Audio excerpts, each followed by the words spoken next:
നമസ്കാരം. ആദ്യം തന്നെ എത്താൻ വൈകിയതിൽ ഒരുപാട് സോറി. ഞങ്ങളെല്ലാവരും ഇന്നും രാവിലെയാണ് എത്തിയത് ദോഹയിൽ നിന്ന്. ഇപ്പോൾ പലരും എയർപോർട്ടിൽ നിന്ന് അവരുടെ വീടുകളിൽ പോയി പ്രതിയായൊക്കെ വരാനുള്ള താമസമായിരുന്നു. അതിന് കാത്തിരുന്നതിന് thank you so much. Guruvayur അമ്പലനടയിൽ എന്ന് പറയുന്നത് E4 എൻ്റർടൈൻമെൻറ്റും ഞാനും അസോസിയേറ്റ് ചെയ്യുന്ന മൂന്നാമത്തെ സിനിമയാണ്. ഞങ്ങൾ ആദ്യം എസ്ര എന്ന സിനിമ ചെയ്തിരുന്നു. അതിനുശേഷം ഒരു ഡയറക്റ്റ് സ്ട്രീമിംഗ് സർവീസ് കൊടുത്ത ബ്രഹ്മം എന്ന സിനിമയും ഇന്നിപ്പോൾ ആദ്യമായിട്ടാണ് ഞങ്ങൾ കോ പ്രൊഡ്യൂസേഴ്സായിട്ട് E4 എൻ്റർടൈൻമെൻറ്റും പൃഥ്വിരാജ് പ്രൊഡക്ഷൻസും ചേർന്ന് സിനിമ നിർമ്മിക്കുന്നത്. എന്നെ സംബന്ധിച്ചിടത്തോളം ഒരു ഹോം കമ്പനി പോലെ എനിക്ക് പൃഥ്വിരാജ് പ്രൊഡക്ഷൻസിന് വേണ്ടി ഒരു സിനിമ ചെയ്യുന്ന പോലെ തന്നെയാണ് E4 വേണ്ടി അത്രയും ഒരു ക്ലോസ് അസോസിയേഷനാണ് മുകേഷ് സാറും ഞാനും, സഞ്ജയ്, സാരഥി, വിവേക് ഇവരെല്ലാവരുമായിട്ട്. ഈ കഥ ഞാൻ കേൾക്കുന്നത് കുറച്ച് വർഷങ്ങൾക്ക് മുമ്പാണ്. ഞാൻ പല വേദികളിലും പറഞ്ഞ പോലെ അന്ന് ബേസിൽ ജോസഫ് എന്ന താരോദയം സംഭവിച്ചിട്ടില്ല. അതുകൊണ്ട് തന്നെ അന്ന് ഈ കാസ്റ്റ് അല്ലായിരുന്നു ആക്ച്വലി. മറ്റൊരു രീതിയിലുള്ളൊരു ഒരു കാസ്റ്റിങ്ങും ഒരു കൺസെപ്ഷനും വെച്ചിട്ടാണ് ദീപു ഈ സ്ക്രിപ്റ്റ് എന്നോട് പറയുന്നത്. പിന്നീട് ഞാനും ആടുജീവിതം അതിൻ്റെ തിരക്കുകളൊക്കെ ആയിട്ട് പോയി. കുറച്ച് വർഷങ്ങൾക്ക് ശേഷം വിപിന് ചെയ്താൽ കൊള്ളാമെന്ന് പറയുകയും അങ്ങനെയാണ് ഈ പ്രോജക്റ്റ് വീണ്ടും ഓണാവുന്നത്. അതിൽ വിപിൻ വരുത്തിയ ഒരുപാട് മാറ്റങ്ങളുണ്ട് ഈ സ്ക്രിപ്റ്റിലും ഒക്കെ തന്നെ. അതിലേറ്റവും വലിയ മാറ്റം ഈ ഒറിജിനലി പറഞ്ഞ കാസ്റ്റിങ്ങിൽ നിന്നും ഈ രണ്ട് കഥാപാത്രങ്ങൾ ബേസിലും ഞാനും ചെയ്യുക എന്നുള്ളതാണ്. അപ്പോൾ സ്വാഭാവികമായിട്ടും ഈ രണ്ട് കേന്ദ്ര കഥാപാത്രങ്ങൾ മാറുമ്പോൾ ചുറ്റും നിൽക്കുന്ന എല്ലാ ആക്ടേഴ്സിൻ്റെയും കാസ്റ്റിംഗ് മാറേണ്ട ഒരു ആവശ്യം വരും. അങ്ങനെയാണ് ഈ സിനിമയിൽ ഇപ്പം നിങ്ങൾ കാണുന്ന ഇത്ര മാത്രമല്ല കേട്ടോ, ഒരു 10-40ഓളം ആർട്ടിസ്റ്റുകളുള്ള സിനിമയാണ്. അപ്പോൾ ഈ ഒരുപാട് ഒരു ഫ്രഷ് ആയിട്ടുള്ളൊരു പെയറിങ്, നായക എന്ന് മാത്രമല്ല, ക്യാരക്ടർ ആക്ടേഴ്സ് ആണെങ്കിലും സീനിയർ ആക്ടേഴ്സ് ആണെങ്കിലും എല്ലാം ഒരു ഫ്രഷ്നെസ് ഉണ്ട് ഈ സിനിമയുടെ കാസ്റ്റിംഗ്. ഒരുപാട് നാളുകൾക്ക് ശേഷമാണ് ഞാൻ പേഴ്സണലി ഇത്രയും നടന്മാർ ഒരുമിച്ചൊരു സെറ്റിൽ ഉണ്ടാകുന്ന ഒരു സിനിമയിൽ അഭിനയിക്കുന്നതും അത്തരം ഒരു സെറ്റിൽ ഞാൻ ഉണ്ടാകുന്നതും ഒരുപാട് നാളുകൾക്ക് ശേഷമാണ്. ഈ സിനിമയിലെ ഏറ്റവും വലിയ സന്തോഷവും അത് തന്നെയായിരുന്നു. ഒരു വലിയ കാസ്റ്റിൻ്റെ കൂടെ ഭയങ്കര ഫൺ ആയിട്ടുള്ളൊരു സിനിമ ചെയ്യാൻ സാധിച്ചു എന്നുള്ളത്. ഇനിഷ്യലി ഞങ്ങൾ ഈ സിനിമ പ്ലാൻ ചെയ്തിരുന്നതിനേക്കാൾ ഒരുപാട് വലിയ സിനിമയാണ്. അപ്പോൾ അതിൻ്റെ സ്കെയിൽ എന്ന് പറയുന്നത് ഈ സിനിമയിൽ വിപിൻ പറഞ്ഞതുപോലെ ഈ നടന്മാരുടെ എണ്ണം കൂടുകയും നമ്മൾ ആദ്യം കൺസീവ് ചെയ്തതിനേക്കാൾ കുറേക്കൂടെ വലിയ രീതിയിൽ ഈ സിനിമ എടുക്കാൻ സാധിച്ചു എന്നുള്ളതുകൊണ്ടാണ്. പക്ഷേ ആസ് പ്രൊഡ്യൂസേഴ്സ് മുകേഷ് സാറിനും എനിക്കും ഈ അവസരത്തിൽ വിപിൻ്റെ ടീമിനോട്, അതായത് വിപിൻ പറഞ്ഞ പോലെ കുറേ പുതിയ ആൾക്കാരാണ് ഈ ടീമിൽ കൂടുതലും ഉള്ളത്, ആ ടീമിനോടുമാണ് നന്ദി പറയേണ്ടത്. കാരണം ഒട്ടും സ്ട്രെസ്ഫുൾ അല്ലാത്ത, വളരെ എൻജോയ് ചെയ്ത് ഒരു ടെൻഷൻസും ഇല്ലാതെ തീർന്ന ഒരു ഷൂട്ടിംഗ് പ്രോസസ്സാണ്. നിർഭാഗ്യവശാൽ ഈ സിനിമയുടെ ചിത്രീകരണത്തിനിടയിൽ എനിക്കൊരു പരുക്ക് സംഭവിക്കുകയും ഒരു നീ സർജറി ചെയ്യേണ്ടി വരികയും അങ്ങനെ ഒരു 4 മാസത്തോളം എനിക്കൊരു ബ്രേക്ക് എടുക്കേണ്ടി വന്നതിൻ്റെ ഭാഗമായിട്ടാണ് ഈ സിനിമ ഇത്രയും നീണ്ടുപോയത്. അല്ലെങ്കിൽ ഇതൊരു വർഷക്കാലമൊന്നും നീണ്ടു നിൽക്കേണ്ട ഒരു പ്രോസസ്സ് ആയിരുന്നില്ല. എന്നിരുന്നാലും ഇന്നിപ്പോൾ ഭംഗിയായിട്ട് ഈ സിനിമ ചെയ്തു തീർക്കാൻ സാധിച്ചു. ഈ 16-ാം തീയതി ലോകമെമ്പാടുമുള്ള തിയേറ്ററുകളിൽ ഒരു വലിയ റിലീസായി ഈ സിനിമാ പ്രേമികൾക്ക് മുമ്പിൽ എത്തുകയാണ്. നിങ്ങളെല്ലാവരുടെയും അനുഗ്രഹവും പ്രാർത്ഥനയും ഈ സിനിമയ്ക്ക് പോകേണ്ടതാണ്. Thank you so much. Procedure and American presented finance persons. Thinking like make a way out of the mind of great class service. I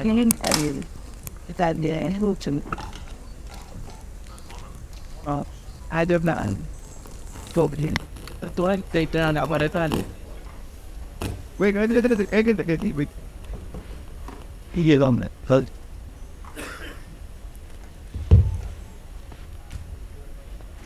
രാജേട്ടാ, എത്രത്തോളം എക്സൈറ്റഡ് ആണ് കുറെ കാലത്ത് ഹ്യൂമർ ട്രാക്കിലേക്ക് തിരിച്ചു വരുന്നത്. ഹ്യൂമർ എന്നുള്ളതിനേക്കാൾ ഒരു നല്ല തിരക്കഥ, ഒരു നല്ല രീതിയിൽ ചിത്രീകരിക്കപ്പെട്ട ഒരു സിനിമയുടെ ഭാഗമാവുക എന്ന് പറയുന്നത് തന്നെയാണ് എക്സൈറ്റ്മെന്റ്. അതിപ്പോൾ ഹ്യൂമർ എന്നുള്ളതിനേക്കാൾ ഏത് സിനിമയും നമ്മൾ മനസ്സിൽ കണ്ടതുപോലെയോ അല്ലെങ്കിൽ അതിനേക്കാൾ ഭംഗിയായിട്ടോ ആ സിനിമ അതിൻ്റെ ഒരു ഫൈനൽ പ്രോഡക്റ്റിലേക്ക് എത്തുന്നുവെന്ന് പറയുമ്പോൾ ഒരു നടനായിട്ടും നിർമ്മാതാവായിട്ടും വലിയ സന്തോഷം തരുന്ന, എക്സൈറ്റ്മെന്റ് തരുന്ന കാര്യം തന്നെയാണ്. പിന്നെ ഓഫ് കോഴ്സ് എല്ലാ സിനിമകൾക്കും ഒരു യാത്രയുണ്ടല്ലോ. അപ്പോൾ ഈ സിനിമയുടെ യാത്ര ആലോചിക്കുമ്പോൾ എനിക്ക് തോന്നുന്നു എല്ലാം നല്ലതിനായിരിക്കാം. കാരണം ദീപു ഈ തിരക്കഥ എന്നോട് വന്ന് പറഞ്ഞപ്പോൾ എനിക്കറിയില്ല, വിപിനെന്ന് ആദ്യത്തെ പുസ്തകവും ചെയ്തിരുന്നു ആ സമയത്ത്. ഒരു സിനിമയൊക്കെ ചെയ്ത് നിൽക്കുന്ന ഒരു സംവിധായകനാണ്. പിന്നെ ജയ റിലീസാവുന്നു. വിപിൻ്റെ ഫിലിം മേക്കിങ്ങിന് ഭയങ്കര ഒരു ഫാൻ ഫോളോയിങ് ഉണ്ടാകുന്നു. അങ്ങനെ ദീപു പറഞ്ഞ് എനിക്ക് ഇഷ്ടപ്പെട്ടൊരു തിരക്കഥ വിവിൻ്റെ അടുത്ത് എത്തുന്നു. ആ കാലയളവ് കൊണ്ട് ബേസിൽ ഒരു വളരെ പോപ്പുലർ സ്റ്റാർ ആകുന്നു, ഫാമിലി സ്റ്റാർ ആകുന്നു. അങ്ങനെ എല്ലാം കൊണ്ടും എനിക്ക് തോന്നി ഓരോ സിനിമകൾക്കും ഒരു നിമിത്തം ഉണ്ടാവും. അപ്പോൾ ആ യാത്രയുടെ പര്യവസാനം ഇന്ന് ഈ ഫോമിൽ ഈ സിനിമ എത്തി നിൽക്കുമ്പോൾ ഒരുപാട് സന്തോഷം, എക്സൈറ്റ്മെൻറ്റ്. പിന്നെ ഞാൻ നേരത്തെ പറഞ്ഞല്ലോ, കുറേ നാളുകളായി അറ്റ്ലീസ്റ്റ് ഞാൻ ഇങ്ങനൊരു സിനിമയിൽ അഭിനയിച്ചിട്ടും സത്യത്തിൽ ഇങ്ങനൊരു സിനിമ കണ്ടിട്ടും ഈ കുറേ നടീനടന്മാരൊക്കെ ഉള്ള രണ്ട് കുടുംബങ്ങൾ, അവർക്കിടയിൽ നടക്കുന്ന കുറച്ച് തെറ്റിദ്ധാരണകൾ, എല്ലാ പ്രായപരിമിതിയിലുമുള്ള കഥാപാത്രങ്ങൾ, എല്ലാവർക്കും റിലേറ്റ് ചെയ്യാൻ പറ്റുന്ന ഇൻസിഡൻസ്, അങ്ങനെ കുറേ കൺഫ്യൂഷൻസ് കാര്യങ്ങൾ അങ്ങനെ ചെന്ന് അവസാനിക്കുന്ന ഒരു വലിയ ക്ലൈമാക്സ്, ആ സിനിമയിലെ എല്ലാ ക്യാരക്ടേഴ്സും എല്ലാ നടീനടന്മാരും ഒരുമിച്ച് പങ്കെടുക്കുന്ന ഒരു വലിയ ക്ലൈമാക്സ് സീക്വൻസ്. അപ്പോൾ അത്തരം ഒരു സിനിമ ഞാൻ മിസ് ചെയ്യുന്നുണ്ട് മലയാളത്തിൽ. അപ്പോൾ അത് പ്രേക്ഷകർ മിസ് ചെയ്യുന്നുണ്ടാവുമെന്ന ശുഭപ്രതീക്ഷയിലാണ് ഞങ്ങളുടെയൊക്കെ എക്സൈറ്റ്മെൻറ്റ്. അപ്പോൾ 16-ാം തീയതി ഇനിയും പ്രേക്ഷകർ വിധി എഴുതട്ടെ.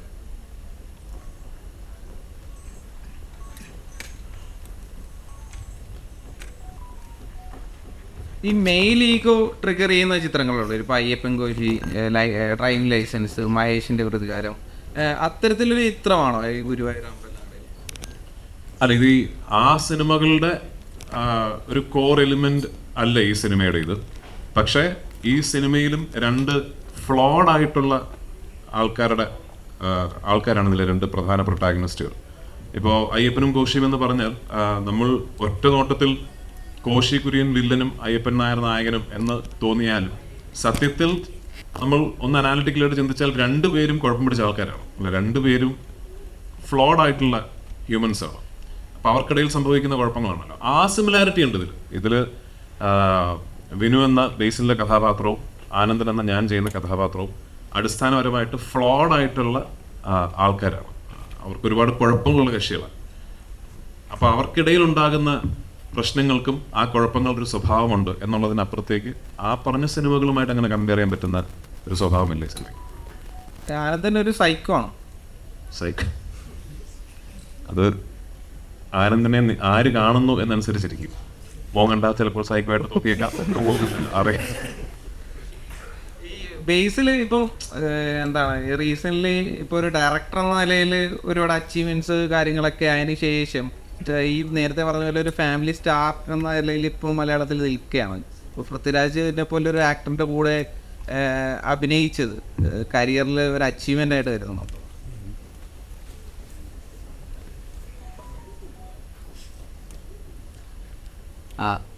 ആദ്യമായിട്ട് എല്ലാവർക്കും നമസ്കാരം. കുറച്ച് ലേറ്റായിട്ട് വന്നു, സോറി. ഉറങ്ങിപ്പോയി, രാവിലെ വന്നതാണ്. അപ്പോൾ അത് എന്നെ സംബന്ധിച്ചിടത്തോളം ഈ പറയുന്ന ഞാനൊന്നും അങ്ങനെ പ്ലാൻ ചെയ്തിട്ടൊന്നും ഉണ്ടായിരുന്നില്ല. ആക്ച്വലി ദീപു കുഞ്ഞിരാമായണം എന്ന് പറയുന്ന സിനിമ എഴുതിയത് ദീപുവാണ്, ഇതിൻ്റെ റൈറ്റർ ദീപുവാണ്. അപ്പോൾ കുഞ്ഞിരാമായണം കഴിഞ്ഞ് ഗോതയുടെ പ്രീ പ്രൊഡക്ഷൻ എന്ന് നടക്കുന്ന സമയത്ത് ദീപു ഗുരുവായൂർ അമ്പലനടയിലിൻ്റെ സിനിമയെക്കുറിച്ചും അന്ന് പല ആർട്ടിസ്റ്റ് കോമ്പിനേഷൻ അതിനെക്കുറിച്ചൊക്കെ സംസാരിക്കാറുണ്ടായിരുന്നു. അപ്പോൾ ഈ രണ്ട് ആർട്ടിസ്റ്റുകൾ അന്നും ഇതിൻ്റെ അതൊരു മെയിൻ പ്രൊട്ടഗണിസ്റ്റുകളായിട്ടുള്ള രണ്ട് ആർട്ടിസ്റ്റുകളാണ്. അപ്പോൾ രണ്ടളിയന്മാർ. അപ്പോൾ ഇതാകുമ്പോൾ ഇങ്ങനെ ഈ ആർട്ടിസ്റ്റ് മറ്റേ ആൾ എന്നൊക്കെ പറഞ്ഞാൽ അങ്ങനെ പല സംസാരങ്ങളും ഞാൻ സജഷൻസൊക്കെ പറയുമായിരുന്നു, അങ്ങനെയൊക്കെ. അത് കഴിഞ്ഞ് ഒരു 6-7 വർഷം കഴിഞ്ഞപ്പോൾ, ഒരു 6 വർഷമൊക്കെ കഴിഞ്ഞപ്പോൾ ആ ആർട്ടിസ്റ്റിൻ്റെ സ്ഥാനത്ത് ഞാൻ വരുമെന്ന് ഞാൻ ഒരിക്കലും പ്രതീക്ഷിച്ചില്ല ഈ പറയുന്നത്. അപ്പോൾ രാമായണ ദീപുൻ ഞാൻ റൈറ്ററായിട്ടുണ്ടായിരുന്നു, ഞാൻ സംവിധാനം ചെയ്ത പടത്തിൽ റൈറ്ററായിരുന്ന ഒരാളുടെ വലിയ സിനിമയിൽ ഞാൻ അഭിനേതാവായിട്ട് വരുന്നത് ഒരിക്കലും പ്രതീക്ഷിച്ചൊരു കാര്യമില്ല. അപ്പോൾ അതൊരു ഭയങ്കര എക്സൈറ്റ്മെൻ്റ് ആയിരുന്നു. പിന്നെ ബിപിൻ ചേട്ടൻ ജയ കഴിഞ്ഞിട്ട് ഞാൻ ആനിമയുടെ ഷൂട്ട് നടക്കുമ്പോഴാണ് ഇതിൻ്റെ സബ്ജക്റ്റ് ഇങ്ങനെ ഒരു സബ്ജക്റ്റ് ഉണ്ടെന്ന് പറഞ്ഞു പിടിക്കുന്നത്. അപ്പോൾ കൂടുതൽ എക്സൈറ്റ്മെൻ്റ് ആയി, കാരണം ഇന്ത്യനായിട്ട് വീണ്ടും ഒരു സിനിമ ചെയ്യാന്നുള്ളത്. അപ്പോൾ പിന്നെ ദീപുവിൻ്റെ ഒരു സ്ക്രിപ്റ്റാണ്. പിന്നെ E4 എൻ്റർടൈൻമെൻറ്റായിട്ട് വീണ്ടും കൊളാബറേറ്റ് ചെയ്യുന്നു. ഗോതയൊക്കെ പ്രൊഡ്യൂസ് ചെയ്തത് E4 എൻ്റർടൈൻമെൻറ്റാണ്. അപ്പോൾ അവരുമായിട്ട് വീണ്ടും ഒരു സിനിമ ചെയ്യുന്നു. അത് കഴിഞ്ഞിട്ട് 2-3 ആഴ്ച കഴിഞ്ഞിട്ട് ബിപിൻ ചേട്ടൻ വിളിച്ചിട്ട് പറഞ്ഞു രാജുവേട്ടനാണ് മറ്റേ ക്യാരക്ടർ ചെയ്യുന്നതെന്ന് പറഞ്ഞു. അപ്പോൾ ഞാൻ ഭയങ്കര എക്സൈറ്റഡ് ആയി, കാരണം എനിക്ക് പേഴ്സണലി ഞാൻ ഭയങ്കരമായിട്ട് അഡ്മയർ ചെയ്യുന്ന ഒരാളാണ് രാജുവേട്ടൻ. അദ്ദേഹത്തിൻ്റെ ഓൺ സ്ക്രീനും ഓഫ് സ്ക്രീനും ഒക്കെ ആയിട്ടും പല രീതിയിലുള്ള as an actor, as A director, as A producer, as A distributor ഇതെങ്ങനെ സാധിക്കും എന്നുള്ളതാണ് ഞാൻ ഇങ്ങനെ എപ്പോഴും അത് ഞാൻ ഇതിൻ്റെ സെറ്റിലൊക്കെ വരും മറ്റ് ഇങ്ങനെ ചോദിച്ച് മനസ്സിലാക്കാൻ ശ്രമിക്കാറുണ്ട്. എനിക്ക് പേഴ്സണലി ഈ പറയുന്ന സംവിധായകൻ നടൻ എന്ന് പറയുന്ന രണ്ട് റെസ്പോൺസിബിലിറ്റി മാനേജ് ചെയ്യാൻ ഭയങ്കര ബുദ്ധിമുട്ടാണ്. രണ്ട് ഈക്വൽ റെസ്പോൺസിബിലിറ്റീസ് ആയതുകൊണ്ട് പക്ഷേ ഇതൊന്നും പോരാതെ കൺസിസ്റ്റൻ്റ് ആയിട്ട് കണ്ടിന്യൂസ്ലി ഇങ്ങനെ സക്സസ് ഡെലിവർ ചെയ്യുന്ന ഒരാളെന്നുള്ള രീതിയിൽ എനിക്ക് ഭയങ്കര റെസ്പെക്റ്റ് ഉണ്ട്. അപ്പോൾ അദ്ദേഹത്തിൻ്റെ കൂടെ ഒരു സിനിമയിൽ ഇങ്ങനെ ഒരു പ്രൊട്ടഗണിസ്റ്റായിട്ട് ഉള്ളൊരു റോള് അങ്ങനെ ഈക്വലി ഇമ്പോർട്ടൻ്റ് ആയിട്ടുള്ള റോള് ചെയ്യാൻ പറ്റുക എന്ന് പറയുന്നത് ഭയങ്കര എന്താ പറയുക ഭയങ്കര അഭിമാനം തോന്നിയൊരു കാര്യം തന്നെയായിരുന്നു. അപ്പോൾ അതിന് ഒരുപാട് സന്തോഷം. ഇതിന് ഇങ്ങനൊരു രീതിയിൽ അവസാനം എല്ലാവരും കൂടി ഇങ്ങനെ ഇരിക്കുന്നു, ഒരുമിച്ചിരിക്കുന്നു. 16 റിലീസാവും. എല്ലാവരും കണ്ടിട്ട് അഭിപ്രായങ്ങൾ അറിയിക്കുക. Thank U.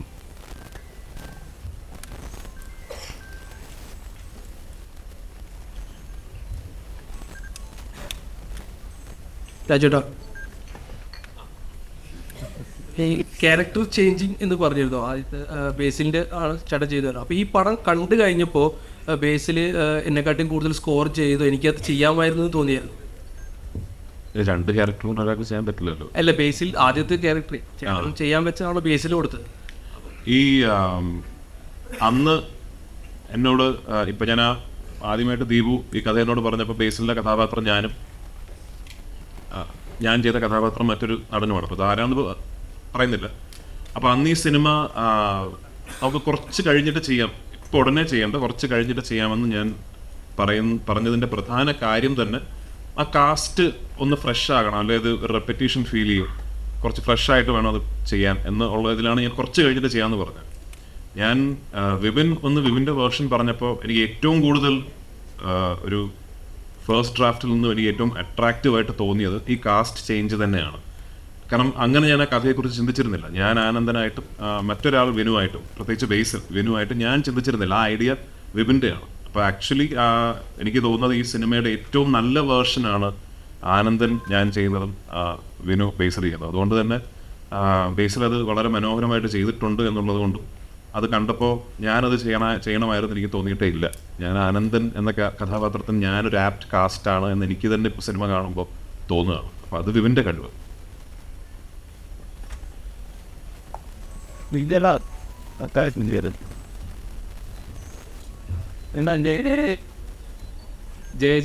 ഇറങ്ങിയ സമയത്ത് അത് വൻപൻ ഹിറ്റായിരുന്നു. ഫാമിലി ഓഡിയൻസിനായാലും ശരി, യൂത്തിനായാലും ശരി, ഒരുപാട് ചിരിക്കാനായിട്ടായാലും എൻ്റർടൈൻ ചെയ്യപ്പെടുന്ന നല്ലൊരു ചിത്രമായിരുന്നു. ബേസിലൊക്കെ ഒരുപാട് ചിരിച്ച സീനുകളുണ്ടായിരുന്നു. അപ്പോൾ ഈ ഗുരുവായൂരപ്പന നടയിൽ വരുമ്പോൾ അത് പക്ക ഒരു എൻ്റർടൈൻ കോമഡി ചിത്രമാണെന്ന് ട്രെയിലറിലൂടെ നമുക്ക് മനസ്സിലാവുന്നുണ്ട്. എങ്ങനെയാണ് ഈ ഇവർ ചെയ്ത ഇത് കറക്റ്റ് ആയിരിക്കും, ഇത് കറക്റ്റ് ഒരു ഡയറക്ടറുടെ പോയിന്റ് ഓഫ് വ്യൂ ഉണ്ടാവുമല്ലോ? അത് സ്ക്രിപ്റ്റ് ഡിമാൻഡ് എന്ന് പറയുന്നത്. ആ സ്ക്രിപ്റ്റിൽ ജയ വേറൊരു തന്നെ റൂട്ടിലുള്ള സർക്കാസ്റ്റിക് മൂവിയാണ്. അതൊരു കോമഡി മൂവിയായിട്ട് ട്രീറ്റ് ചെയ്ത് നമുക്ക് ഫൈനൽ ഔട്ട് കാണുമ്പോഴാണ് അത് കോമഡിയായിട്ട് നമുക്ക് തോന്നുന്നത്. അത് ഷൂട്ട് ചെയ്യുമ്പോൾ സമയത്തൊക്കെ നമ്മൾ ചിലപ്പോൾ ചിരിക്കാം, ചിലപ്പോൾ ചിരിക്കാതിരിക്കാം എന്നുള്ള കൺഫ്യൂഷൻ ഉണ്ടായിരുന്നു. ചിലപ്പോൾ ചെയ്യുന്ന ഓവർ ഡു ആണോ എന്നൊക്കെ തോന്നും. അതിനകത്ത് ബേസിക്കലി ഒരു സ്ത്രീയുടെ എമോഷൻ ആണല്ലോ വെച്ച് നമ്മൾ പ്ലേ ചെയ്യുന്നത്. അപ്പോൾ ചിലർക്ക് ചിരി വരണമെന്നില്ല. അപ്പം ആ ഒരു പേടിയും കൺഫ്യൂഷനും ഉണ്ട്. പിന്നെ അതിന് മ്യൂസിക് ചെയ്യാൻ ഭയങ്കര പാടാണ്, സർക്കാസ്റ്റിക്കലി ചെയ്യാൻ ഭയങ്കര പാടാണ്. അത് ആളുകൾ എങ്ങനെ എടുക്കുമെന്ന് അറിയില്ല. പക്ഷെ ഒരു കോമഡി മൂവി ആണെങ്കിൽ നമുക്കതിനെ സപ്പോർട്ട് ചെയ്ത് കൊടുത്താൽ മതി എന്നുള്ളതാണ്. അപ്പോൾ അതിനനുസരിച്ച് ആർട്ടിസ്റ്റുകൾക്കൊക്കെ മാറ്റം വരാം, അവർക്ക് എന്തുവേണം ചെയ്യാമെന്നുള്ള സ്പേസ് ഒക്കെ ഉണ്ട്. അപ്പം ചെയ്യുന്ന ഗുരുവായൂരിലോട്ട് വരുമ്പോൾ രണ്ട് സ്ക്രിപ്റ്റ് ആയതിൻ്റെ ഒരു ബെനിഫിറ്റാണ്. അപ്പം അതുമായിട്ട് നമുക്ക് കമ്പാരിസൺ ചെയ്യാൻ പറ്റില്ല. എന്നാലും ഇതിന് ഒരു നമ്മൾ കണ്ട് ശീലിച്ച് വന്ന കോമഡി സിനിമകളുടെ ട്രാക്കിലുള്ള ഒരു സിനിമയാണ്. അപ്പം കോമഡി എന്ന് വെച്ചാൽ കോമഡി ഉണ്ട്, പക്ഷെ അത് നിങ്ങൾ ചിരിച്ചാലേ അത് കോമഡി ആവുള്ളൂ. അപ്പോൾ അതുവരെ കോമഡി ഉണ്ടെന്ന് പറയാൻ എനിക്ക് ഭയങ്കര കോൺഫിഡൻസ് കുറവുണ്ട്. അപ്പോൾ അതൊരു വെഡ്ഡിങ് ആണ് എൻ്റെ ഹൈലൈറ്റ്. നമ്മുടെ കല്യാണം കൂടുക എന്നുള്ളൊരു പരിപാടിയിലാണ് ഞാൻ ഫോക്കസ് ചെയ്തിരുന്നത് പടം മൊത്തത്തിൽ. അപ്പം ആ ഒരു കല്യാണം നടക്കുമോ ഇല്ലയോ എന്നൊക്കെ ഉള്ളൊരു കൺഫ്യൂഷൻ വരുന്ന സിനിമയാണ്. അതാണ് എൻ്റെ ഓൺലൈൻ ഇതിൽ ഒറ്റ വാക്കി പറയണേ, കല്യാണം നടക്കുമോ ഇല്ലയോ, അല്ലെങ്കിൽ കല്യാണം എന്തായിരിക്കും അവസ്ഥ, ഇതാണ് നമ്മുടെ ഹൈലൈറ്റ്. അപ്പോൾ അത് ബേസ് ചെയ്ത് പോകുമ്പോൾ അതിനകത്ത് കോമഡി ഉണ്ട്, പാട്ടുണ്ട്, ഡാൻസ് ഉണ്ട്, ഫൈറ്റ് ഉണ്ട്, അല്ലെങ്കിൽ കുറേ കൺഫ്യൂഷൻസ് പറയുന്ന ഇമോഷൻസ് ഉണ്ട്, എല്ലാം ഉണ്ട്. അപ്പം ഇതൊരു കംപ്ലീറ്റ് കോമഡി പടമാണോ എന്ന് ചോദിച്ചാൽ എനിക്ക് അങ്ങനെ പറയാൻ പറ്റും. പക്ഷെ എന്നാലും കോമഡി ഉണ്ട് പടത്തിൽ. നോർമലി ഒരു എല്ലാ ജോണേഴ്സ് എടുത്ത് നോക്കുകയാണെങ്കിൽ ഹ്യൂമർ ആയിരിക്കും കുറച്ചുകൂടെ റിസ്ക് ആയിട്ടുള്ളത്. കാരണം വെച്ചാൽ എപ്പോഴും നമ്മൾ കമ്പാരിസൺ ഇന്ന പടത്തിൽ ഇത് വന്നിട്ടുണ്ടോ, എപ്പോഴും അങ്ങനെ ഒരു കമ്പാരിസൺ എപ്പോഴും ഉണ്ടാവും. ഈ പടത്തിൻ്റെ സീനിൽ അങ്ങനെ ഒരു കമ്പാരിസൺ എപ്പോഴും നമ്മൾ ചെയ്യാറുള്ളതാണ്. ഇങ്ങനൊരു പടം ചെയ്യുന്ന സമയത്ത് അല്ലെങ്കിൽ ഹ്യൂമർ വർക്കൗട്ട് ആവുന്നത് എപ്പോഴും നമ്മൾ കെയർഫുൾ ആയിട്ടായിരിക്കുമല്ലോ ഓരോ കാര്യങ്ങൾ ചെയ്യുന്നത്. അങ്ങനെ ഒരു പേടിയുണ്ടോ? അല്ല, എല്ലാം ചെയ്യാനും പേടിയുണ്ടാവും. ഹ്യൂമർ മാത്രമല്ല, ത്രില്ലർ ചെയ്യാനും ആക്ഷൻ ചെയ്യാനൊക്കെ പേടിയുണ്ടാവും. എന്ത് ചെയ്താലും നമ്മളിപ്പോൾ ഏതെങ്കിലും സിനിമയുടെ സൈഡിലോട്ട് ചെന്നെത്തും. നമ്മൾ കണ്ട സിനിമകളോ അല്ലെങ്കിൽ നമ്മൾ അറിയാത്ത സിനിമ ചെയ്ത് വന്നു കഴിഞ്ഞിട്ടാണ് ഞാൻ മറ്റൊരു സിനിമയെക്കുറിച്ച് അറിയുന്നത്. അപ്പം നമുക്കത് അറിയാൻ പറ്റില്ല ഇത് എവിടെയൊക്കെ എങ്ങോട്ടൊക്കെ പോകുന്നത്. അതിൻ്റെ ഒരു ഫൈനൽ റിസൾട്ട് എന്തായാലും പേടി കൂടാതെ തന്നെ ആയിരിക്കും നമ്മൾ കാണുന്നത്. അപ്പം അത് കോമഡി ആയാലും ഏതായാലും ഒരേപോലെ തന്നെയാണ്. എങ്ങനെയാണ് അതെ, ഒന്നും ഷൂട്ടിംഗ് പെർമിഷൻ ഇല്ല. ഇപ്പോൾ നമ്മൾ കഷ്ടപ്പെട്ടൊരു പെർമിഷൻ സംഘടിപ്പിച്ചാൽ പോലും പൃഥ്വിരാജ് കുമാറിനെയും ബേസിൽ ജോസഫിനെയും ഇല്ലെങ്കിൽ ഈ ഇരിക്കുന്ന ആർട്ടിസ്റ്റുകളൊക്കെ ഞാൻ അവിടെ കൊണ്ട് ഒരു 10-30 ആർട്ടിസ്റ്റുകളെ കൊണ്ട് 24 ദിവസം എനിക്ക് അവിടെ ഷൂട്ട് ചെയ്യാൻ പറ്റില്ല. എന്തായാലും അത് ഡിസ്റ്റർബൻസ് ആവും അവർക്ക്. പിന്നെ എന്തായാലും നമ്മുടെ ഷൂട്ട് നടക്കത്തില്ല കൃത്യമായിട്ട്. അപ്പോൾ നമ്മൾ അതിനെക്കുറിച്ച് ചിന്തിക്കാനേ പോയിട്ടില്ല, അതിനത് നടക്കില്ല. അപ്പോൾ അത് നമ്മൾ പെർമിഷൻ എടുത്തിട്ട് അതിൻ്റെ സെറ്റ് ഇടുക എന്നുള്ളൊരു ഒറ്റ ഓപ്ഷൻ നമുക്കുണ്ടായിരുന്നു. അപ്പോൾ അത് ഞാൻ പറഞ്ഞില്ല, സുനിൽ കുമാരൻ പറഞ്ഞ ഒരാളാണ് ആർട്ട് ഡയറക്ടർ. പുള്ളിയുടെ തുടക്ക സിനിമകളിലൊന്നാണ്. അപ്പോൾ അദ്ദേഹം വളരെ നന്നായിട്ട് അത് കൈകാര്യം ചെയ്തു. നന്നായിട്ട് നമുക്ക് എക്സാക്റ്റ് ഗുരുവരമ്പരം ഫീൽ ചെയ്യുന്ന രീതിയിലുള്ള സെറ്റ് റീക്രിയേറ്റ് ചെയ്തു. അത് സെറ്റെന്ന് പറയാൻ പറ്റില്ല, റീക്രിയേറ്റ് ചെയ്യുക ചെയ്തത് പുള്ളി. സെയിം സൈസിൽ ആ സെയിം സ്ട്രെങ്തനിങ് ഉണ്ടായിരുന്നു. ഇതിന് നമുക്ക് ലൈറ്റ് കയറുന്ന ഇത്രയും പേർക്ക് ഇതിനകത്ത് നിൽക്കണം. അപ്പം ഏതാണ്ട് സെറ്റെന്ന് പറയാൻ പറ്റില്ല, അത് ഒറിജിനൽ പോലെ ബിൽഡ് ചെയ്തെടുത്തു പുള്ളി. അപ്പം അത് പൊളിക്കാൻ തന്നെ 2 മാസം എടുത്തു ബേസിക്കലി. അപ്പം തന്നെ നമുക്ക് മനസ്സിലാവില്ല അത് എത്രത്തോളം സ്ട്രോങ് ആയിരുന്നു. അപ്പം അത് നമുക്കൊരു ചലഞ്ചായിരുന്നു. നമ്മൾ ആദ്യം തുടങ്ങുമ്പോൾ ഇത് എങ്ങനെയാവും എന്താവും സെറ്റിട്ട് കഴിഞ്ഞപ്പോഴാണ് നമുക്ക് എല്ലാവർക്കും ആ ഒരു ഉന്മേഷമോ അല്ലെങ്കിൽ ഇത് സിനിമ വലുതായത് ഫീൽ ചെയ്യുന്നത് ആ ദിവസങ്ങളിലാണ്. അപ്പം അതിൻ്റെ ക്രെഡിറ്റ് മൊത്തം എൻ്റെ ആർട്ട് ഡയറക്ടറുകളാണ്. ആ ടൈമിലുള്ളൊരു ഇതെങ്ങനെയായിരുന്നു, ഈ ക്രൗഡൊക്കെ മെയിൻറ്റെയിൻ ചെയ്യണമല്ലോ. ഗുരുവായൂർ നമ്മൾ എപ്പോൾ പോയാലും ഭയങ്കരമായിട്ട് ക്രൗഡ് ഉള്ളൊരു സംഗതിയാണ്. അതിൻ്റെ ഉള്ളിലാണ് ഈ ക്ലൈമാക്സ് പോർഷൻസ് ഈ പറഞ്ഞ പോലെ 24 ദിവസം. അപ്പോൾ അതിൻ്റെ കോസ്റ്റ് എത്ര എന്നൊക്കെ പറയാൻ കഴിയും? കോസ്റ്റ് പ്രൊഡ്യൂസർ പറയുന്നത് ക്രൗഡ് നമുക്കൊരു 10,000-1500 പേര് പുറത്ത് എല്ലാ ദിവസവും ഉണ്ടായിരുന്നു. ഒരു 10-24 ദിവസം ഷൂട്ട് ഉണ്ടായിരുന്നു. അപ്പോൾ ആ 24 ദിവസം ഈ ക്രൗഡ് മാനേജ് ചെയ്യുന്നതിന് ഒരു ഡയറക്ഷൻ ടീം ഉണ്ടായിരുന്നു. അവർക്കുള്ള ആക്ടിവിറ്റീസ് കൊടുക്കാൻ ഒരു ഡയറക്ഷൻ ടീം ഉണ്ടായിരുന്നു. പിന്നെ അവരെ ടേക്ക് കെയർ ചെയ്ത രീതി എനിക്ക് ഏറ്റവും ഇഷ്ടപ്പെട്ടത് P4-ഉം പൃഥ്വിരാജ് പ്രൊഡക്ഷൻസും ഞാൻ അതിൽ ഭയങ്കരമായിട്ട് അഭിമാനിക്കുന്നുണ്ട്. അവർ ജൂനിയേഴ്സിനെ ട്രീറ്റ് ചെയ്ത രീതി, അവർക്ക് ഉണ്ടായിരുന്ന ഫുഡ്, എല്ലാ ദിവസവും ഞങ്ങളെക്കാളുള്ള ഫുഡ് അവർക്കാണ് കിട്ടിക്കൊടുത്തത്. അവർക്ക് സെപ്പറേറ്റ് കേറ്ററിംഗ് സർവീസിൽ നിന്നുള്ള നോൺ വെജ് ഉൾപ്പെടെയുള്ള നല്ല ഫുഡും എല്ലാം അവർക്ക് കൊടുത്തായിരുന്നു. പ്ലസ് അവർക്കുള്ള ടോയ്ലറ്റ് സർവീസുകൾ, അവർക്ക് വേണ്ടി സെപ്പറേറ്റ് ടോയ്ലറ്റ്സ് ഉണ്ടാക്കി. ഈ ടോയ്ലറ്റ്സ് ഉണ്ടാക്കി കൗണ്ട് ചെയ്യാൻ പറ്റില്ല, അത്രയും ടോയ്ലറ്റ്സ് ഉണ്ടാക്കി. പിന്നെ അവർക്ക് വിശ്രമിക്കാൻ സ്പേസ്, ഫാനൊക്കെ വെച്ചിട്ട് അങ്ങനെ എല്ലാം സെറ്റ് ചെയ്ത് അവർ നന്നായിട്ട് കെയർ ചെയ്തതെന്ന് എനിക്ക് തോന്നുന്നുണ്ട്. അപ്പം അത് എല്ലാ സിനിമയിലും സാധ്യമല്ല. പക്ഷേ അതിന് വേണ്ടി തന്നെ ഒരു ഡിപ്പാർട്ട്മെൻറ്റ് ഈ ജൂനിയേഴ്സിനെ ഹാൻഡിൽ ചെയ്യാനും അവരെ കെയർ ചെയ്യാനും അവർക്ക് കൊണ്ട് കാര്യങ്ങൾ എത്തിക്കാനും ഒക്കെ ആയിട്ട് ഈ ഫോറിൻ്റെ സൈഡിൽ നിന്ന് പൃഥ്വിരാജ് പ്രൊഡക്ഷൻ്റെ സൈഡിൽ നിന്ന് ഒരു ടീം തന്നെ ഉണ്ടായിരുന്നു. ഒരു ജൂനിയേഴ്സിനെ കോർഡിനേറ്റ് ചെയ്യാൻ അതൊരു വലിയ ഭയങ്കര ഒരു പ്ലാനായിട്ട് തോന്നി. അതൊരു സിസ്റ്റമാറ്റിക് ചെയ്യുന്നതിൻ്റെ അതിൻ്റെ ഒരു എവിഡൻസ് ആയിട്ട് എനിക്ക് തോന്നുന്നു. അത് എല്ലാ സിനിമയിലും ഇത്രയും ക്രൗഡ് ഉണ്ടെങ്കിൽ അത് ഡെഫിനറ്റ്ലി അടുത്ത സിനിമകളിലും എല്ലാവർക്കും അപ്ലൈ ആവുന്ന ഒരു പരിപാടിയായിട്ട് മാറി. അതൊരു എക്സാമ്പിളായിട്ട് എനിക്ക് തോന്നി.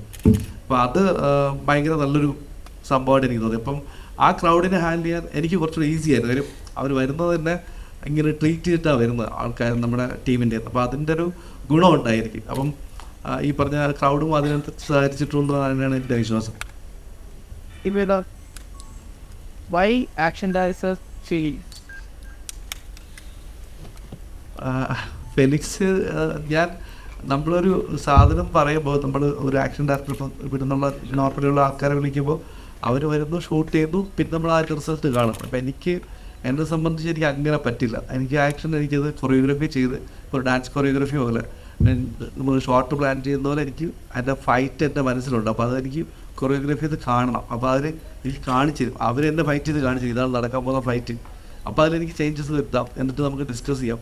ആ ഡിസ്കഷനിൽ പുറത്താണ് വീണ്ടും അവർ ഷൂട്ട് ചെയ്യും. ആ സാർ ഷൂട്ട് ചെയ്ത് ഞങ്ങളെ കാണിച്ച് ഇതിൻ്റെ ആംഗിൾസ് കട്ട്സ് എല്ലാം നമ്മൾ ഫിക്സ് ചെയ്ത് എല്ലാം ലോക്ക് ചെയ്തിട്ട് പ്രിവ്യൂ നമ്മൾ കണ്ടു. എന്നിട്ടാണ് നമ്മൾ അതിന് ഷൂട്ട് ചെയ്യാൻ പോകുന്നത്. അപ്പോൾ നമുക്ക് ആവശ്യമുള്ള പോർഷൻസ് മാത്രം എടുക്കാൻ പറ്റും. അപ്പം അതിന് എനിക്ക് ഭയങ്കര ഗുണം ചെയ്തത് രാജുവിൻ്റെ ഇഞ്ചുറി ഉണ്ട്. അപ്പം ആ ഇഞ്ചുറി ടൈമിലും പുള്ളി അധികം ബുദ്ധിമുട്ടിക്കാതെ ആവശ്യമുള്ള ഷോട്ട് മാത്രം മാർക്ക് ചെയ്ത് സ്ട്രെസ്സ് കുറച്ച് നമുക്ക് ചെയ്യാൻ പറ്റും. അതിപ്പം ജയജയിലാണെങ്കിലും സെയിം കണ്ടീഷൻസ് ബേസിലും ദർശനം പെയിൻറ്റ് ചെയ്ത് പോകണ്ടായിരുന്നു. അപ്പം ഫെലിക്സ് വരുമ്പോൾ എനിക്ക് അതാണ് ഏറ്റവും ഗുണമായിട്ട് തോന്നിയത്. കാര്യം നമ്മുടെ കൂടെ പുള്ളി ഉണ്ട് ഫുൾ ടൈം. 1, 2 പുള്ളി സ്ക്രിപ്റ്റിനകത്ത് വെച്ചിട്ട് ഷോർട്ട് ഡിവിഷൻ ചെയ്ത് എനിക്കത് ഒരു ഡിസ്കസ് ചെയ്തിട്ട് ചെയ്യാൻ പറ്റും. ഇപ്പോൾ നമ്മൾ നോർമൽ ആക്ഷൻ ഡയറക്ടേഴ്സ് ആണെങ്കിൽ അവർക്ക് ഒരുപാട് തിരക്കുണ്ടാവും. അവർ വരുന്നു, ആ സമയത്ത് ഷൂട്ട് ചെയ്ത് പോകുന്നത് മാത്രമേ ഉണ്ടാവും. ഇത് പുള്ളിക്ക് ടോട്ടാലിറ്റിയെ കുറിച്ച് നല്ല ധാരണ ഉണ്ടാവും. ക്യാരക്ടേഴ്സ് എന്താണ് പെരുമാറുന്നത്, അവരുടെ സ്വഭാവം എന്താണെന്ന് വരെ പുള്ളിക്കറിയാം. അപ്പോൾ അതുകൊണ്ട് ഫെലിക്സുമായിട്ട് എനിക്ക് വർക്ക് ചെയ്യാൻ ഭയങ്കര എക്സൈറ്റ്മെൻറ്റ് ഉണ്ടാവും എപ്പോഴും. പുള്ളിക്ക് പറഞ്ഞാലൊക്കെ മനസ്സിലാവും, എനിക്കും പുള്ളി പറഞ്ഞതൊക്കെ മനസ്സിലാവും.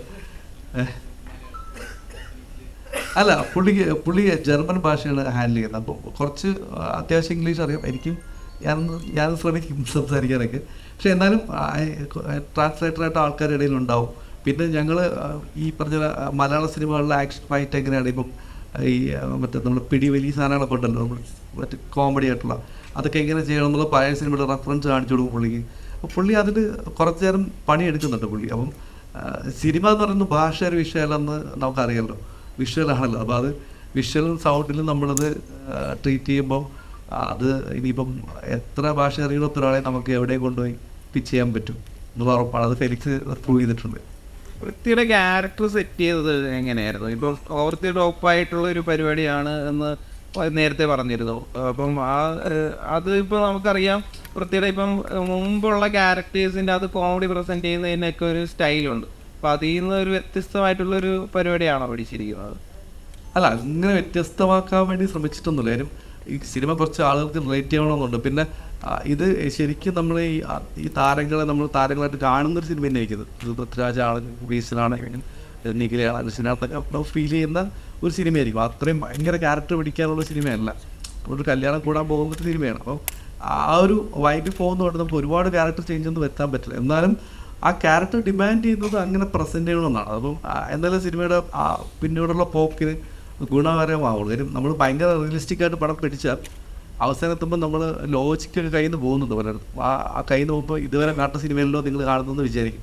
അപ്പോൾ അതുകൊണ്ട് സിനിമയിലെ ക്യാരക്ടേഴ്സിനാണെങ്കിലും സിനിമയിലുള്ള ആ സീനുകളുടെ കുഞ്ഞു കുഞ്ഞു കാര്യങ്ങളിൽ വരെ നമ്മൾ കുറച്ച് എക്സാജറേറ്റ് ചെയ്തിട്ടാണ് മുന്നോട്ട് പോകുന്നത്. അത് സിനിമയുടെ അവസാനം എത്തുമ്പം ഇപ്പോഴത്തെ ലോജിക്കൽ ഇഷ്യൂസ് ഉണ്ടാവാതിരിക്കാനാണ്. അപ്പോൾ ലോജിക്കൽ ഇഷ്യൂസ് എന്തായാലും ഉണ്ടാവും. ആ ലോജിക്ക് മാറ്റി വെച്ചിട്ട് സിനിമ കാണേണ്ടി വരും. ഇപ്പം നമ്മൾ പണ്ട് ഇപ്പോൾ പറക്കുന്നളിയോ അല്ലെങ്കിൽ സീനിയർ മൂവ്സൊക്കെ കാണുന്ന പോലെ ഞാൻ ആ സിനിമ വെച്ച് കമ്പയർ ചെയ്തില്ല, ലോജിക്ക് കുറച്ച് മാറ്റി വെച്ച് കണ്ടാൽ ഇഷ്ടപ്പെടും എന്നുള്ളതാണ്. അപ്പം ആ ലോജിക്ക് ഒഴിവാക്കാൻ വേണ്ടി ഇതിനെല്ലാം ഞാൻ കുറച്ച് റിയൽ ലൈഫിൽ നിന്ന് കുറച്ച് അപ്പ് ചെയ്ത് സിനിമ ചെയ്യേണ്ടിയിരിക്കുന്നു. അപ്പം ആ ക്യാരക്ടേഴ്സും അതിനനുസരിച്ച് കുറച്ച് ഓവർ ദ ടോപ്പ് ചെയ്യേണ്ടി വരും. അതിപ്പം നമ്മൾ രാജുവിന് മാത്രമാണെങ്കിൽ ചിലപ്പോൾ ട്രെയിലർ ടീസർ അങ്ങനെ കണ്ടത്. ഇവിടെ ഇരിക്കുന്ന എല്ലാവരും അതുപോലെ ചെയ്യുന്ന ഇച്ചിരി കിളി പോയാൽ ഇച്ചിരി കാരിക്കേച്ചറായിട്ടുള്ള ക്യാരക്ടേഴ്സ് തന്നെയാണ്. ഈ പുതിയൊരു വൃത്തിയെ കാണാമെന്ന് പറഞ്ഞല്ലോ, എത്തരത്തിലാണ് അങ്ങനെ ഒരു തോന്നൽ? ഇത് തന്നെയല്ലേ എൻ്റെ അടുത്ത് മെരിക്കാതെ ചോദിച്ചത്? അല്ല, ഞാൻ പറഞ്ഞിട്ടുണ്ട് പുതിയൊരു പ്രത്യേകം കാണാതെ. കാര്യം അന്ന് ആരുമ്പോൾ കാലിൽ ഇഞ്ചുറി ഉണ്ടായിരുന്നിട്ടുണ്ട്, ശേഷം പുതിയ വൃത്തി. അല്ല, നമ്മൾ ആടുജീവിതത്തിൽ ഞാനത് ശ്രദ്ധിച്ചിട്ടാണ്. അത് നമ്മൾ എൻ്റെ ഒരു സിനിമ പുള്ളി ചെയ്തിട്ട് ഇതിൽ നമുക്കൊരു നെഗറ്റീവ് ഷെയ്ഡുള്ള എന്നാൽ കോമഡി ഹാൻഡിൽ ചെയ്യുന്ന ആദ്യം അങ്ങനത്തെ ഒരു ജോണറിൽ രാജ് ചെയ്തിട്ടില്ല. പിന്നെ ഈ പറഞ്ഞ ബാക്കി കാസ്റ്റ് ബേസിലോട്ടുള്ള കോമോ സീക്വൻസസ്, നിഖിലോട്ടുള്ള സീക്വൻസസ്, ഇപ്പോൾ ഈ നമ്മളെ അശ്വിൻ, സിജു പോലത്തെ ആൾക്കാർ, പിന്നെ സീരിയസ് ആയിട്ടുള്ള ഇങ്ങനെ പല ടൈപ്പ് ഗ്രൂപ്പുകൾ ഇതിനകത്തുണ്ട്. ആർട്ടിസ്റ്റ് വൈസ് ഇവരുടെയൊക്കെ കോമ്പിനേഷൻസൊക്കെ നല്ല രസമായിട്ട് വരും. ഇപ്പോൾ പ്രത്യേകിച്ച് എനിക്ക് ജോമോനും വന്നിട്ടുള്ളത്, ജോമോനും രാജുവായിട്ടുള്ള സീന് നമ്മൾ എഴുതിയപ്പം ആ സീൻ എങ്ങനെയുണ്ടെന്ന് അറിയില്ല. അത് ലാസ്റ്റ് വിട്ട് നമ്മൾ മാറ്റുന്നത്, എന്നിട്ട് ലാസ്റ്റ് വീണ്ടും ഷൂട്ട് ചെയ്യുമ്പോൾ അതെങ്ങനെ ആളുകൾ പെർഫോം ചെയ്യുന്നറിയില്ല, രാജു ആണെങ്കിലും ജോമോനാണെങ്കിലും. പക്ഷെ അത് പെർഫോം ചെയ്തപ്പോൾ വേറൊരു സാധനം വന്നു. അപ്പം അത് എനിക്ക് തോന്നുന്നു അതൊക്കെ ആ സമയത്ത് എക്സ്പ്ലോർ ചെയ്ത സാധനങ്ങളാണ്. അപ്പം എനിക്ക് തോന്നിയിട്ടുള്ളത് രാജു, എൻ്റെ ഒരു പേഴ്സണൽ തിങ്കിങ് ആണ്, രാജു ഭയങ്കര പ്രിപ്പയർ ചെയ്തിട്ട് സിനിമ ചെയ്യുന്ന, ഡയറക്റ്റ് ചെയ്യുന്ന അല്ലെങ്കിൽ അഭിനയിക്കുന്ന ഒരാളാണ്. പക്ഷെ അവിടെ വന്നപ്പം അതുണ്ടായില്ലെന്ന് തോന്നി. അപ്പം അതൊരു പുതിയ കാര്യമായിരിക്കുമല്ലോ. അപ്പോൾ ആ സ്പോട്ടിൽ പുള്ളിക്ക് തോന്നിയ ഇൻഡ്യൂഷൻ വെച്ചിട്ട് പുള്ളി അഭിനയിച്ചിരിക്കണം. അപ്പോൾ അതൊരു പുതിയ സാധനമായിട്ട് എനിക്ക് തോന്നി. ഇനി അങ്ങനെയാണെന്ന് അറിയില്ല, അത് രാജുവിന് പറയേണ്ടി വരും. ഈ രണ്ട് ഡയറക്ടേഴ്സിനാണല്ലോ, അത് രണ്ട് ഡയറക്ടേഴ്സ് ചുമ്മാ ഉള്ള ഒരു ഡയറക്ടറല്ല, മലയാളത്തിൽ തന്നെ സിഗ്നേച്ചർ ക്രിയേറ്റ് ചെയ്ത രണ്ട് ഡയറക്ടേഴ്സ്. അപ്പം അവരെ വെച്ച് ചെയ്യാൻ നേരത്തുള്ള ഇൻപുട്ട് എങ്ങനെയായിരുന്നു? അത് സീൻ അവർ തീരെ ഇൻപുട്ട് എനിക്ക് തരാറില്ല. അവരെനിക്ക് എൻ്റെ അടുത്ത് വന്ന് ഇടപെടാറില്ല. എനിക്ക് തോന്നിയിട്ടുണ്ട് ചിലപ്പോൾ അത് ഞാൻ ഫസ്റ്റ് ഡേ ഒക്കെ വിചാരിക്കുമ്പോൾ എൻ്റെ മനസ്സിൽ രാജു വന്നിട്ട് ആ ഷോട്ട് അങ്ങനെ ഇങ്ങനെ വയ്ക്കേണ്ടതെന്നൊക്കെ പറയുന്ന ഒരാളായിരിക്കും ഞാൻ മനസ്സിൽ വിചാരിച്ചിട്ടാണ് തുടങ്ങുന്നത് ഡേ 1. പക്ഷേ രാജു മോണിറ്റർ ഫ്രണ്ടിൽ പോലും വന്നിരിക്കുന്നില്ല, ആ സ്പോട്ട് കാണുന്നില്ല. അപ്പം ഞാൻ വിചാരിച്ചു എനിക്ക് മനപ്പുറം മാറി എനിക്ക് തോന്നി. അപ്പം ഞാൻ ഇൻവൈറ്റ് ചെയ്യും, ഇവിടെ വന്നിരിക്കാം അല്ലെങ്കിൽ സ്പോട്ട് കാണണോ എന്നൊക്കെ ചോദിച്ചിട്ട് ഒരു ഗ്രാജുവലിയാണ് ഞങ്ങളുമായിട്ട് സിങ്ക് ആവുന്നത്. അതായത് എനിക്ക് ഡിസ്റ്റർബൻസ് ആവണ്ടെന്ന് പുള്ളി വിചാരിച്ചിട്ടുണ്ടാവും. ബേസിൽ എനിക്ക് പണ്ടേ അറിയാം.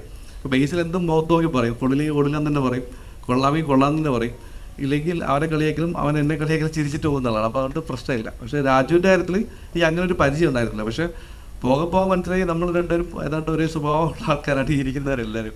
അപ്പോൾ അതുകൊണ്ട് അങ്ങനെ ഒരു പ്രശ്നം വന്നിട്ടില്ല. അവർ നമ്മൾ വർക്കിൽ ഇടപെടുകയോ, പിന്നെ ഡയറക്ടേഴ്സിന് അങ്ങനെ ഒരു ഗുണമുണ്ടല്ലോ, ഡയറക്ടർക്കും ആക്ടർ ആകുമ്പോൾ അവർക്കറിയാം വേറൊരാൾ വർക്കിൽ കയറി ഇടപെടാൻ പാടില്ല. പിന്നെ അവർ ഒരു വലിയ കാര്യം ചെയ്തുകൊണ്ടിരിക്കുമ്പോൾ അതിൻ്റെ ഇടയിൽ ഈ ചെറിയൊരു മാറ്റങ്ങളൊന്നും വരുത്താൻ ശ്രമിക്കില്ല എന്നത് എനിക്കറിയാം. അതങ്ങനെ മെയിൻറ്റെയിൻ ചെയ്യുന്നുണ്ട്. അപ്പം ഒരിക്കലും ഡയറക്ടേഴ്സ് ഒരിക്കലും വേറൊരു ഡയറക്ടർ ഡിസ്റ്റർബ് ചെയ്യില്ലെന്ന കാര്യം എനിക്ക് ഉറപ്പാണ്. അപ്പോൾ അത് രണ്ടുപേരും ആ ഒരു അകലം നമ്മളിന്ന് എപ്പോഴും സൂക്ഷിക്കുന്നുണ്ടാവും. പക്ഷേ എന്നാൽ ഞാൻ കാണിച്ചു കൊടുക്കുമ്പോൾ അവർ വർക്കായെങ്കിൽ തന്നെ പറയും, ഇല്ലെങ്കിൽ ഇല്ലയെന്ന് തന്നെ പറയും. അതുണ്ട്. പക്ഷേ എന്നാലും നമ്മുടെ ഒരു ജോലിയിൽ കയറി അവരെ ഇടപെടുന്നൊരു സ്ഥിതി എനിക്ക് ഏറ്റവും കംഫർട്ടായിട്ട് വർക്ക് ചെയ്യാൻ പറ്റുന്ന ആക്ടേഴ്സായിട്ട് പറയും. അത് അവർ ഡയറക്ടേഴ്സ് ആയതുകൊണ്ടാണ് അവർ അതങ്ങനെ ഒരു റെസ്പോൺസിബിലിറ്റി എടുത്ത് മാറി നിൽക്കുക, അല്ലെങ്കിൽ നമുക്ക് ആ ഫ്രീഡം തരുന്നതെന്ന് എനിക്ക് തോന്നിയിട്ടുണ്ട്. അനശ്വര ഇവിടെ 21 ദിവസം കണ്ടിന്യൂസ്ലി കല്യാണ പെണ്ണായിട്ട് മേക്കപ്പ് ഇട്ട് അഭിനയിച്ച സിനിമ എന്ന് പറയുന്നുണ്ട്. അപ്പോൾ ആ ഒരു എക്സ്പീരിയൻസ് ഒന്ന് ഷെയർ ചെയ്യാം. കൂടെ തന്നെ ബേസിലേട്ടൻ്റെ വധുവായിട്ട് അഭിനയിച്ച ഒരു എക്സ്പീരിയൻസ് കൂടെ വേണം.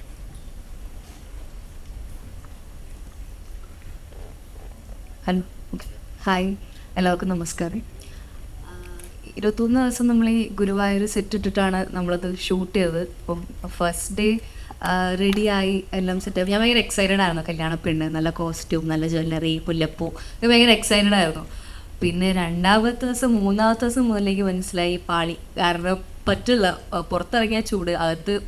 കാരണം ഒരുപാട് ഈ പടത്തിൽ ആദ്യം തൊട്ട് അവസാനം വരെ ഒരുപാട് സീനിയർ ആയിട്ടുള്ള അല്ലെങ്കിൽ അങ്ങനത്തെയും ഒരുപാട് ആർട്ടിസ്റ്റുകളുണ്ട്.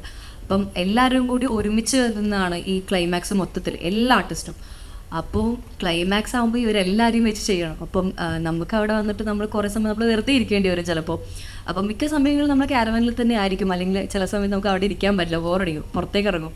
അപ്പം അങ്ങനെയാണ് ഷൂട്ട് പോയിക്കൊണ്ടിരുന്നത്. ചിലപ്പോൾ ഉറങ്ങാൻ പറ്റില്ല, കാരണം എനിക്ക് ഇത്തിരി സെറ്റ് വെച്ചുകൊണ്ട് ഉറങ്ങാൻ പറ്റില്ല, റെസ്റ്റ് എടുക്കാൻ പറ്റില്ല. ബട്ട് സ്റ്റിൽ പുറത്തേക്ക് ഇറങ്ങി ആ ഷൂട്ടൊക്കെ കാണുന്ന സമയത്ത് ഭയങ്കര രസമാണ്. കാരണം ആ ചെയ്യുന്ന രീതി, അതായത് എല്ലാം ഷൂട്ട് ചെയ്തേക്കുന്ന ഓർഡറിലായിരുന്നില്ല, ബട്ട് സ്റ്റിൽ ആ കണ്ടിന്യൂറ്റി ആദ്യം മുതൽ അവസാനം വരെ അത് പിടിച്ച് ചെയ്തു. അപ്പോൾ അതൊക്കെ എനിക്കൊരു ന്യൂ എക്സ്പീരിയൻസ് ആണ്. ഇത്രയും വലിയൊരു സെറ്റിൽ ഇത്രയും സീനിയർ ആയിട്ടുള്ള ആൾക്കാരും കൂടി ചെയ്യാന്നുള്ളത് എനിക്ക് ഭയങ്കര ന്യൂ എക്സ്പീരിയൻസ് ആയിരുന്നു. സോ അത് ഞാൻ ഒരുപാട് എൻജോയ് ചെയ്തു. പിന്നെ ബേസിലേട്ടൻ്റെ വധു എന്ന് പറയുന്ന, വധു എന്ന് മാത്രമല്ല പേരായിട്ടാണെങ്കിലും എനിക്ക് ഭയങ്കര കംഫർട്ടായിരുന്നു ആളുടെ കൂടെ വർക്ക് ചെയ്യാൻ. ഇപ്പം നമ്മൾ എൻ്റെ സീനെടുത്ത് എൻ്റെ ക്ലോസ് ആണെങ്കിൽ കൂടി ആളെനിക്ക് അപ്പുറത്തിരുന്ന ആളുടെ ഡയലോഗ് എനിക്ക് ക്യാമറയുടെ ഇപ്പുറത്ത് എനിക്ക് ഡയലോഗ് പറഞ്ഞു തരും. സോ അത്രയും കംഫർട്ടബിൾ ആയിരുന്നു, അത്രയും സെറ്റായിരുന്നു എനിക്ക് ആളുടെ കൂടെ വർക്ക് ചെയ്യാൻ. അതേപോലെ ഇപ്പം എല്ലാവരുടെയും കൂടി മൊത്തത്തിൽ ഇപ്പം ഇവിടെ ഇരിക്കുന്ന എല്ലാ ആർട്ടിസ്റ്റിൻ്റെയും കൂടി എനിക്ക് ഒരുപാട് കാര്യങ്ങൾ പഠിക്കാനും നല്ല എക്സ്പീരിയൻസ് ആയിരുന്നു. അതേപോലെ എൻജോയ് ചെയ്തൊരു സിനിമയാണ് ഗുരുവായൂർ അമ്പലനടയിൽ. രാജുവേട്ടാ, മല്ലികാമ്മ പറഞ്ഞു കേട്ടിട്ടുണ്ട് ഇൻ്റർവ്യൂസിലൊക്കെ, അമ്മയ്ക്ക് ഏറ്റവും ഇഷ്ടം രാജുവേട്ടൻ്റെ കോമഡി ആയിട്ടുള്ള ക്യാരക്ടേഴ്സ് ആണെന്ന് പറഞ്ഞു കേട്ടിട്ടുണ്ട്. അപ്പം ഈ സിനിമ മല്ലികാമ്മേനെ എത്രത്തോളം സന്തോഷിപ്പിക്കും? അമ്മയ്ക്ക് ഭയങ്കര ഇഷ്ടപ്പെടാൻ സാധ്യതയുണ്ട് ഈ പടം. അല്ല, അമ്മയ്ക്ക് നല്ല ഇതൊരു അറ്റ്ലീസ്റ്റ് ഞാൻ പ്രതീക്ഷിക്കുന്നതാണ് കേട്ടോ. ഇപ്പോൾ നാളെ റിലീസായിട്ട് അങ്ങനെ അല്ലല്ലോ എന്ന് നിങ്ങൾ പറഞ്ഞാൽ അങ്ങനല്ല. എനിക്ക് തോന്നുന്നത് ഈ സിനിമയുടെ ഏറ്റവും വലിയ ഒരു ക്വാളിറ്റി ആയിട്ട് ഞാൻ കാണുന്നത് ഈ ഹാപ്പി വ്യൂയിങ് ആണ് സിനിമ. നമ്മൾ കാണുമ്പോഴും കണ്ടു തീരുമ്പോഴും ഒക്കെ ഒരു സന്തോഷം തരുന്ന സിനിമയാണ്. ഈ ഡോപ്പമീൻ ഷോട്ട് എന്ന് പറയുന്ന പോലെ നമുക്ക് ഒരു സിനിമ കണ്ടു കഴിയുമ്പോൾ നമുക്കൊരു ഹാപ്പിയായി അല്ലേ. അപ്പോൾ അത് അങ്ങനത്തെ സിനിമകളാണ് പലപ്പോഴും ആൾക്കാർ വീണ്ടും കാണാൻ ഇഷ്ടപ്പെടുകയും ചെയ്യുന്നത്. Because you want to go back to how the film made you feel. അപ്പോൾ അത് അമ്മയ്ക്ക് മാത്രമല്ല, എനിക്ക് തോന്നുന്നു എല്ലാവർക്കും ഇഷ്ടപ്പെടാൻ സാധ്യതയുള്ളൊരു സിനിമയാണെന്നാണ്. ഭയങ്കര സീരിയസ് ആയി പോയല്ലോ. പൃഥ്വിരാജിന്റെ ഫിലിമേ ഞാൻ തന്നെ പാട്ടൊക്കെ പാടിയായിരുന്നു കേട്ടായിരുന്നു. പിന്നലത്തെ അങ്ങനെ ഇങ്ങനെ എല്ലാവരും ഇങ്ങനെ സീരിയസ് ആയിട്ടിരിക്കുന്നതുകൊണ്ട് ഇത് ഉറക്കം കിട്ടിയില്ല ഇന്നലെ. അതിൻ്റെ ഒരു പ്രശ്നമുണ്ട്. നന്നായിട്ട് ഉറങ്ങിയിട്ടൊക്കെ വന്ന് ഭയങ്കര കോമഡിയാണ്. ധ്യാനൊക്കെ ആയിട്ട് വരാൻ ഭയങ്കര തക്കടിച്ച് അത് ധ്യാന ഇപ്പം രാജ്യം കിട്ടുന്നില്ല. ഇല്ല അങ്ങനത്തെ ഇല്ല. പക്ഷേ നിങ്ങളിങ്ങനെ ഇൻസ്റ്റഗ്രാം അമിതഭാരം തരുന്നത്. കഴിഞ്ഞ ദിവസം ഏതൊരു സിനിമയുടെ ഷൂട്ടിൻ്റെ പ്രാവുംകൂട്ട് ഷാപ്പിൻ്റെ ഷൂട്ടിൻ്റെ ഇടയിൽ ഒരു ചേട്ടൻ വന്ന് ഫോട്ടോ എടുത്തു. അപ്പോൾ ചേട്ടൻ ചോദിച്ചു തൃശ്ശൂരാണ് ഷൂട്ടിങ്. അപ്പോൾ ചേട്ടൻ ചോദിച്ചു ഏത് പടാമെന്ന്. ഞാൻ പറഞ്ഞു പ്രാവുംകൂട്ട് ഷാപ്പ്.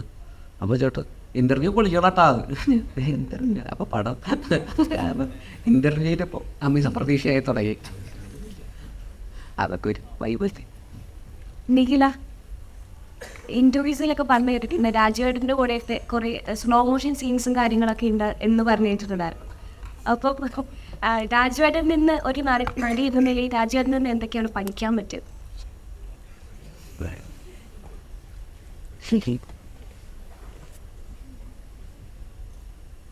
അത് പ്രത്യേകിച്ചൊന്നും പഠിച്ചിട്ടൊന്നുമില്ല.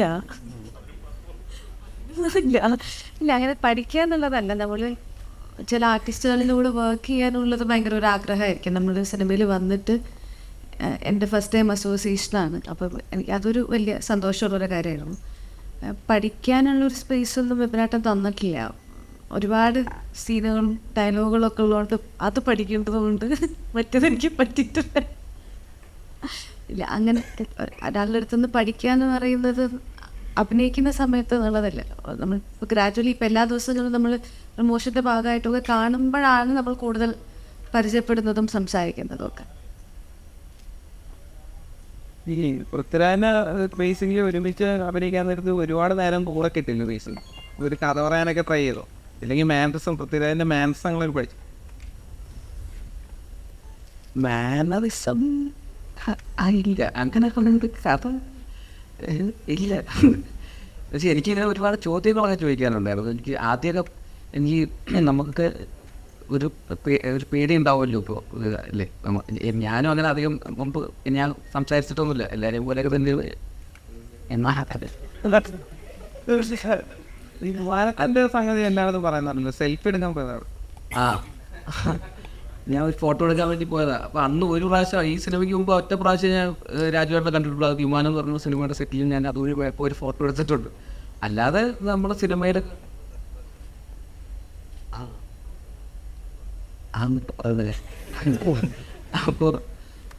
അപ്പോൾ അങ്ങനെ അപ്പോൾ ഞാൻ ഭയങ്കര ഫാനാണ്. അപ്പോൾ അത് കാരണം ഇതിൻ്റെ സെറ്റിൽ വന്നപ്പോൾ ഞാൻ സിനിമയിലൊക്കെ കണ്ടിട്ടുള്ളത് അല്ലെങ്കിൽ ഇൻ്റർവ്യൂസിലൊക്കെ കാണുന്നത് അല്ലെങ്കിൽ റീലിലൊക്കെ കാണുന്ന രാജുവേട്ടനാണ് എൻ്റെ മുമ്പിൽ. അപ്പോൾ എനിക്കും കുറച്ച് പേടിയുണ്ട് മോണിറ്ററിൻ്റെ പുറകിൽ ഇങ്ങനെ ഇരിക്കുന്നത്. നമ്മളിങ്ങനെ നമ്മളൊക്കെ കൂടെ ഇങ്ങനെ ഗ്യാങ്ങാണല്ലോ, അങ്ങനെയൊക്കെയാണ് അങ്ങനെയൊക്കെയാണ്. അപ്പോൾ ആദ്യം അങ്ങനെയായിരുന്നു. പിന്നെ പിന്നെ പിന്നെ പിന്നെ നമ്മുടെ ഒരേ വൈബാന്ന് മനസ്സിലായി. പിന്നെ ഭയങ്കര കോമഡിയായിരുന്നു, തമാശയൊക്കെ പറയും. അങ്ങനെ ടിപ്സൊക്കെ ചോദിക്കും. ടിപ്സോ അല്ല, ഞാൻ ഇങ്ങനെ ചോദിക്കും. അല്ല ഞാൻ നേരത്തെ പറഞ്ഞില്ലേ ഇത് രാവിലെ കൂടെ ചോദിച്ചത് ടിപ്പ് ചോദിക്കല് തന്നെ ഫുൾ ടൈം ടിപ്സ്. അപ്പോൾ അല്ല എനിക്കിതൊക്കെ എങ്ങനെയാണ് ഇതെല്ലാം കൂടെ മാനേജ് ചെയ്ത് കൊണ്ടുപോകുന്നത്, എങ്ങനെയാണ്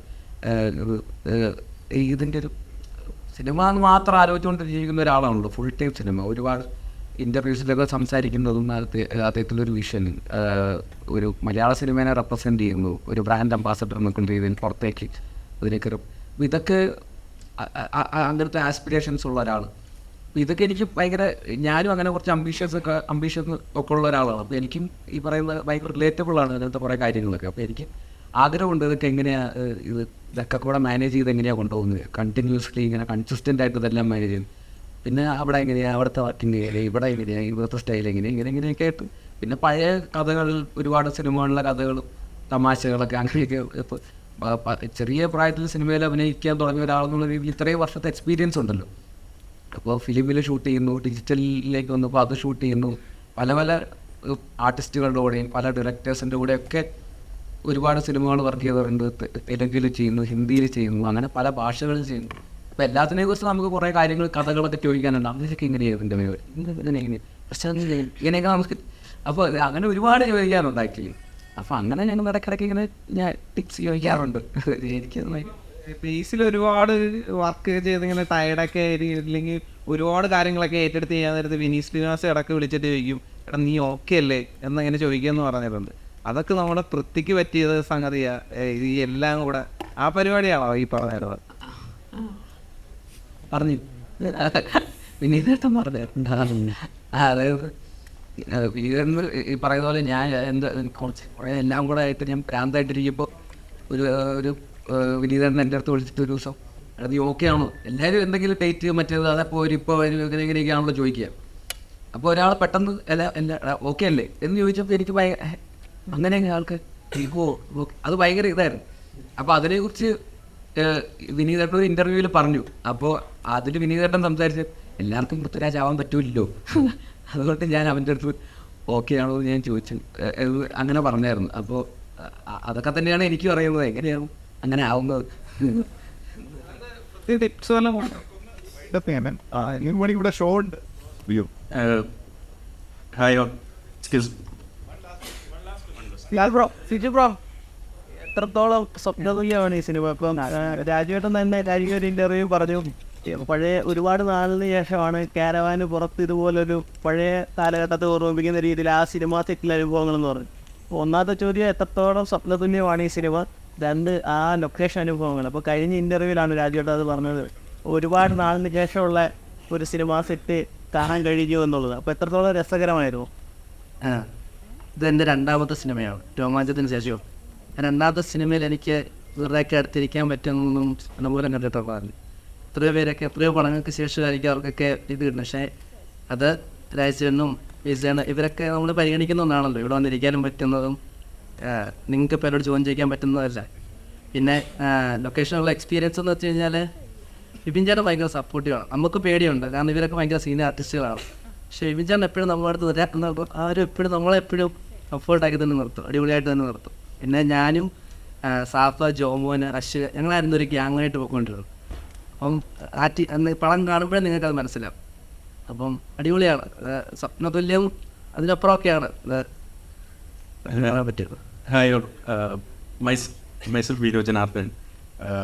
ഞാനൊരു പൃഥ്വിരാജ് സാർ, ബ്ലെസ്സി സാർ ഒരു അതിനു മുമ്പ് ആടുജീവിതം തിയേറ്ററിൽ കണ്ട് സ്പീച്ച്ലെസ് ആയിട്ടുള്ള ഒരാളാണ്.